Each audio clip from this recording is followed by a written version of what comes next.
Sexy motherfucker.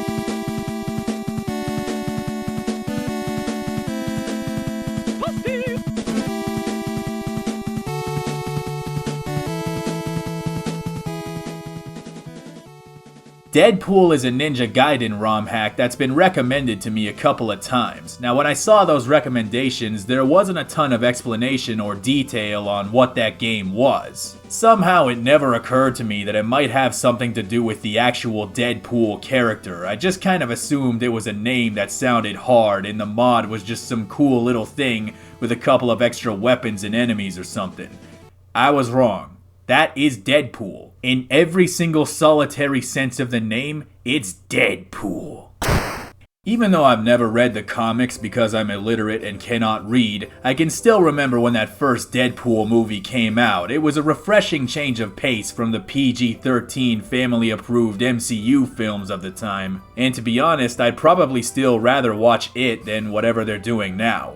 At the time, it felt like a movie that shouldn't exist. It was just too free-spirited and offbeat to fit in with everything else they were doing. And it only really made it out the door due to miraculous circumstances, so that's how I feel about Deadpool, 4 out of 5, good movie. But before I talk about Deadpool, let's talk Ninja Gaiden. This is my first time talking about a hack of this game, so I might as well give a brief refresher. Now what you gotta understand is that the NES library is the place where gamers go to die a horrible death. Even the easiest, most casual-friendly first-party Nintendo games would just kill you dead like they hated your guts. Look at this level from Super Mario Bros. 3.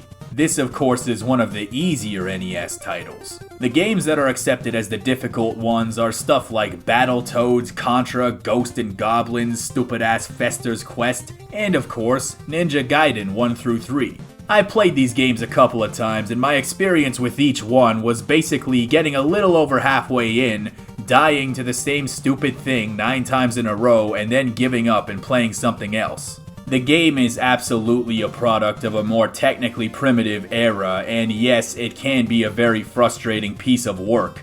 But at the same time, I am still, to this day, very impressed to see such a mechanically robust game on the NES. On top of that, the presentation is remarkable. It has these epic anime-style cutscenes, which is the kind of thing we take for granted today, but for an NES game, that's really cool.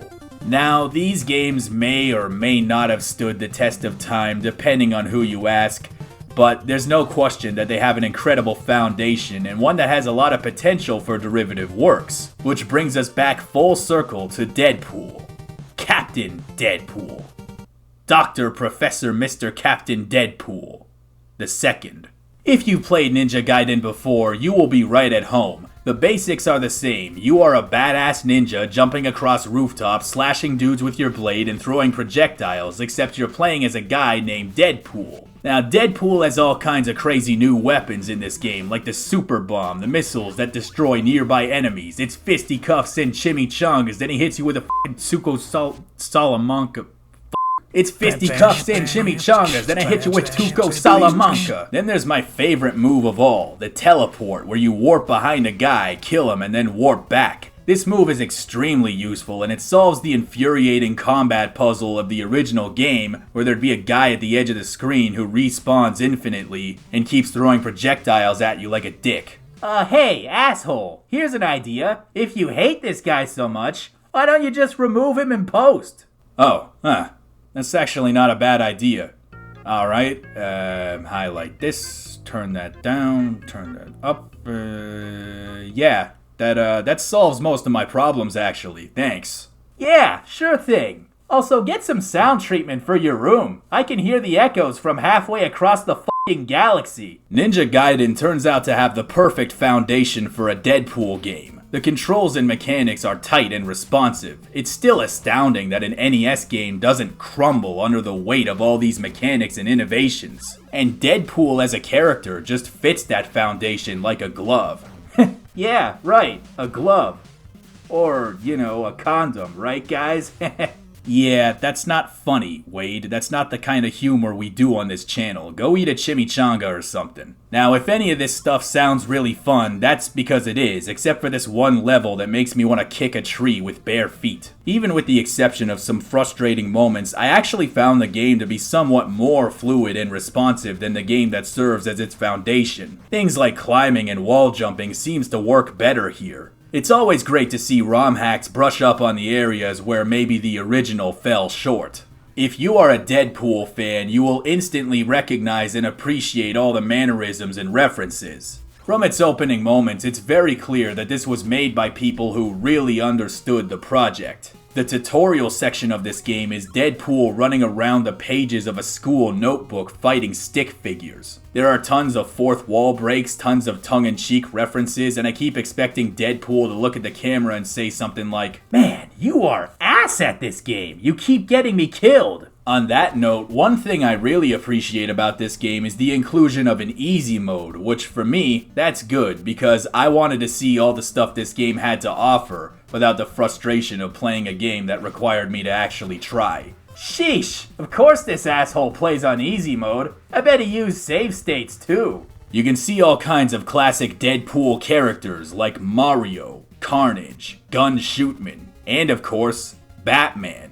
Yeah, Batman as just a regular enemy in a Deadpool game. Apparently, this guy is so badass that to him, actual literal Batman is just a f***ing guy. The number of cameos and references are crazy. In the first level, you will see a logo for corn, you will see a Mario-themed restaurant, and I sure hope they made lots of spaghetti! I also really liked the dialogue. It really captures Deadpool's devil may his ass personality, and if you told kids back in the day that there'd be an NES game that said f***, they would have called the police on you. The cutscenes are the perfect balance of exposition and entertainment, with Deadpool's trademark back and forth given the respect that it deserves. The music is also full of bangers, and if you watch the movies, you'll probably recognize some of it, and it really captures the noble art and exact science of chiptunes. One thing that just kills me is how the game over music is just the game over music from Super Mario Bros.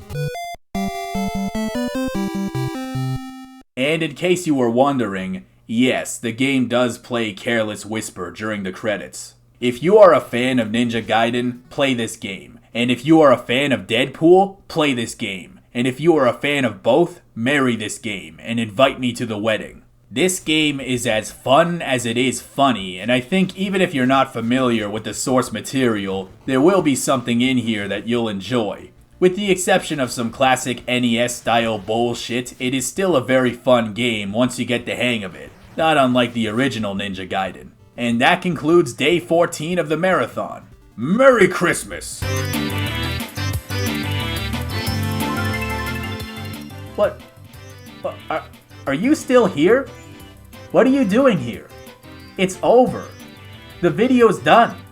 He said everything he needed to say. The game is good. That's it.